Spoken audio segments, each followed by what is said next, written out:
Une remontée vers mai 1968, j'avais 15 ans. Se laisser aller, lâcher prise, entrer dans la narration comme si c'est elle qui allait chercher ces éléments, les retrouver, voire les inventer, mais un besoin d'inventaire. Mais un besoin d'inventaire qui est facile à faire, revenir dans sa propre adolescence, juste à ouvrir une petite trappe.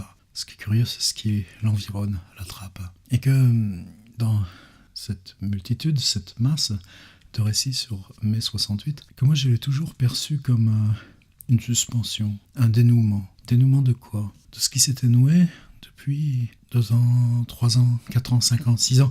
Il se passait quelque chose, oui. De toute façon, il se passait quelque chose qui s'était amorcé depuis 2 ans, 3 ans, 4 ans, 5 ans, qui était prêt à basculer, à tomber. Et mai 68 aurait simplement été une espèce de tache qui surgit du centre, qui nettoie tout ça, qui élargit tout ça, et ces éléments nouveaux qui heurtaient, qui étaient maintenus, ça y est, ils trouvaient leur place, et ça se recomposait. Dans nos provinces, il a même fallu, je pense, 3 ans pour que ça arrive. Le moment où j'ai sauté sur une haie, parce qu'il y avait des CRS qui nous coursaient, c'était à la fac de Poitiers, c'était en 71, et je me souviens passer en Solex le lendemain matin, et puis voir la hauteur de la haie. Moi j'ai toujours été nul à l'école, les profs de gym se moquaient durement de moi, j'avais une haine pour le saut en hauteur, mais en saut en longueur ça allait encore, hein. Je me débrouillais, j'aimais bien le triple saut, mais sans en hauteur, en ciseaux, comme il disait, non, ça, jamais je suis arrivé. Et bien pourtant, cette haie-là, à Poitiers, avec les CRS derrière, j'étais passé par-dessus. Mais il avait fallu 3 ans pour que ça, être coursé par la police et s'amuser avec ça, ça nous arrive dans le département de la Vienne, à Poitiers, et non plus à Civray. Comment elle s'est amorcée, cette suspension? Et puis ensuite, je raconterai comment on s'est mis en grève. Si je cherche dans ma tête, l'élément que je peux associer du plus loin, c'est l'arrivée de la couleur. Les gens s'habillaient en gris, en noir, probablement aussi un peu de marron ou de choses, des couleurs sombres. Il devait y avoir du bleu foncé. Mais la couleur, non. La couleur n'était pas ni acceptée, ni acceptable. C'est pour ça que les marchés, le mardi matin, le déballement sur la place, ça prenait une telle importance.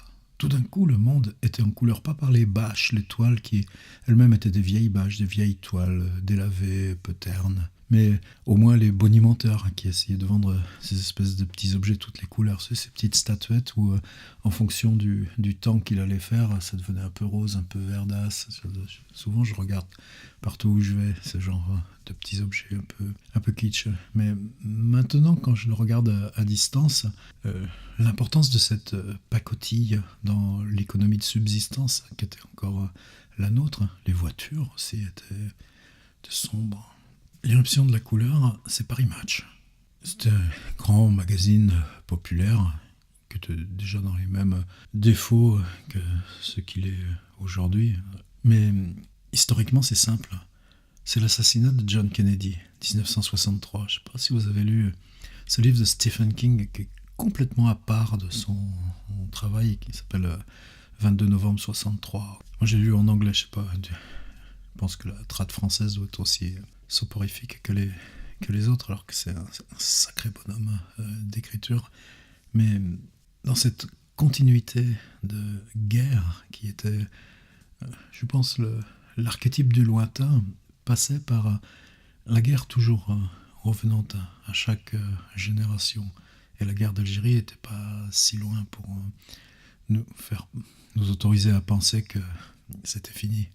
La guerre du Vietnam, je pense qu'on commençait à en être conscient, mais beaucoup moins que ça le serait 2 ou 3 ans plus tard, là encore. Par contre, les tensions, la guerre froide, un élément, quelque chose dont je me souviens très clairement aussi, mais qui remonte, justement, 8 ans, 10 ans, donc bien 5 ou 6 ans avant en mai 68, on nous avait distribué des petits trucs de la protection civile. C'était des petits livrets qui expliquaient comment faire en cas d'attaque nucléaire, les vivres qu'il fallait avoir, comment occulter les fenêtres avec du sable, comment construire un abri pour la famille pour rester 8 jours ou 10 jours en cas de radiation. Et ce petit dépliant, tout d'un coup, c'était comme si j'avais du Jules Verne. Dans Jules Verne, on a beaucoup de ces petits cocons projetés comme ça dans l'inconnu, même à la Jangada ou l'obus de la Terre à la Lune. Mais c'était pas du roman, c'était du vrai. Et du vrai qui pouvait être étayé par certaines vieilles choses, certains vieux objets qu'on gardait dans les greniers, dans les caves. Chez nous, c'était... Je pense que dans toutes les familles avaient gardé cette espèce de tuyau cylindrique en métal, et puis on extirpait ces masques à gaz, hein, du vieux caoutchouc qui sentait fort, et puis les deux hublots de mica, et puis une espèce de bonbonne filtrante dessous. C'était la présence directe aussi, là encore, de la guerre, mais qui était revivifiée par cette petite plaquette de la protection civile. Donc la menace, la guerre froide, la menace nucléaire, on en était conscient, ça venait jusqu'à nous. Et puis quand Kennedy est mort, on avait la télévision. La télé, je pense que la première fois que je l'ai vue, c'était avant notre départ pour la Vienne, donc ça date vers 61, c'est l'école primaire. Il n'y avait que le percepteur du petit village en Vendée qui était le premier et le seul à avoir une télévision. Il avait accepté que l'instituteur, M. Galipeau, emmène toute sa classe, 2 par 2, voir la télévision. Moi, ce qui m'avait intéressé beaucoup, c'est voir comment c'était fait l'intérieur de la maison du percepteur. Enfin bon, elle n'était pas si différente de là où nous, on habitait, où mes grands-parents habitaient. Et puis, le paradoxe, c'est que comme on était dans la journée, tout ce qu'il y avait à voir, ceux de mon âge se souviendront, c'était la mire, des réglages, des lignes en noir et blanc, géométriques, qui servaient à orienter l'antenne et capter le meilleur signal possible, ce qui était tout un prodige à l'époque. Et quand la télé est arrivée à la maison, c'était 61, 62, donc c'était aussi les images. Petit Clamart, l'attentat contre De Gaulle, la présence de la guerre d'Algérie dans cette espèce de gros hublot un petit peu ovale. Je me souviens du toucher des gros boutons dorés, celui qui servait à ajuster la fréquence, celui qui servait évidemment à ajuster le son, et puis un autre pour essayer de bidouiller toujours continuellement un peu de contraste, tout ça pour récupérer une image un petit peu lisible. C'était pas plus que ça, la télévision. Mais tout ce qui était loin était forcément noir et blanc. Et pour la mort de Kennedy, Paris Match avait sorti un numéro avec la couverture en couleur. Et c'est seulement en 65, 2 ans plus tard, que l'intérieur du magazine est passé en couleur. Évidemment, le monde était tel qu'on le connaissait, des autorités, des notables, des hiérarchies, des grands monsieur sérieux, un monde évidemment masculin d'abord, et il n'y avait que les Beatles à avoir des pantalons mauves dans le numéro de 65 qui était le premier en couleur, et qu'on puisse porter des habits mauves, moi c'était une sorte de bouleversement intérieur. Cette année 65, elle est importante à plus d'un titre. Dans notre petite ville, Civray, il y avait un collège d'enseignement. L'école primaire, il y avait école primaire garçon, école primaire fille, mais bon, je crois que ça, on s'en moquait un petit peu. Par contre, il y avait un collège d'enseignement secondaire, CES on disait, pour les garçons et un pour les filles. Et en 65, les deux ont été réunis. C'est devenu un collège d'enseignement général, CEG. Et moi, c'était ma rentrée de 4e. Tout d'un coup, on était garçons et filles ensemble. Là, pour moi, il y a ces fissures, ces cassures profondes, silencieuses de société, dont on ne peut pas mesurer l'importance tout de suite, mais qui irrémédiablement sont associées à mai 68 pour toujours. L'autre élément, c'est le bruit. Quel monde silencieux, la présence des bruits de la nature. Les voitures, on reconnaissait toutes les marques, on arrivait même à reconnaître, ah tiens, ça c'est un tel qui passe, la façon de conduire. Ça. Mais j'imagine pas que dans l'espace public, à aucun moment, on ait pu imaginer entendre une radio ou le débordement d'une télévision. En 67, c'était mon brevet des collèges, le BEPC, on appelle maintenant, je suppose que ça s'appelle toujours comme ça, je sais pas. Et j'avais obtenu comme récompense mon premier électrophone, un petit électrophone Tepaz, avec un haut-parleur ovale dans le couvercle, un petit rond un peu large pour passer les 45 tours, et puis le tout petit pivot au milieu sur lequel on plaçait les 33 tours.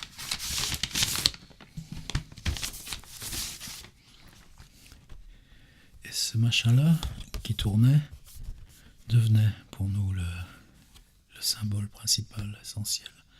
On les regardait, les sillons, en éclairage rasant, comme s'ils avaient des messages, rien que pour nous, enregistrés à travers. D'ailleurs, il y avait plein d'histoires qui couraient, si on les passait à l'envers, ou si on les passait trop vite, qu'on réentendait des choses un peu secrètes. Mon premier 33 tours, c'était The Equals. La chanson des Equals, c'était Baby Come Back. Et un de mes oncles m'avait offert pour mon anniversaire cette année-là, sachant que j'avais le petit électrophone ou que j'allais l'avoir, le Sgt. Pepper's des Beatles. Ce grand ébranlement, cette cassure, elle remonte donc à 3 ans, à 2 ans avant 68. Je me souviens que mes copains de l'époque, ceux qui étaient le plus avancés, avaient accédé à la musique plus tôt. Eux, ils écoutaient Eddie Cochran, ils écoutaient le rock et ils nous prenaient un petit peu pour pas des victimes, mais des gens qui faisaient comme tout le monde parce que on s'était complètement lancé dans cette attente des 45 tours. Les Rolling Stones, les mauvais garçons face aux Beatles, et comment chaque mois, un 45 des Beatles, un 45 des Stones, et puis un 45 des Who, ça était déjà devenu le lien direct au lointain, et que le lien direct au lointain passait par cette sorte de reconnaissance dont ceux qui fabriquaient les disques se moquaient bien, probablement, mais c'est grâce à ça que j'ai pu faire mon bouquin sur les Stones plus tard, essayer d'explorer ces fonctionnements-là. Mais tout ça était déjà fabriqué. Les Rolling Stones, en mars 68, ils ont sorti Jumping Jack Flash.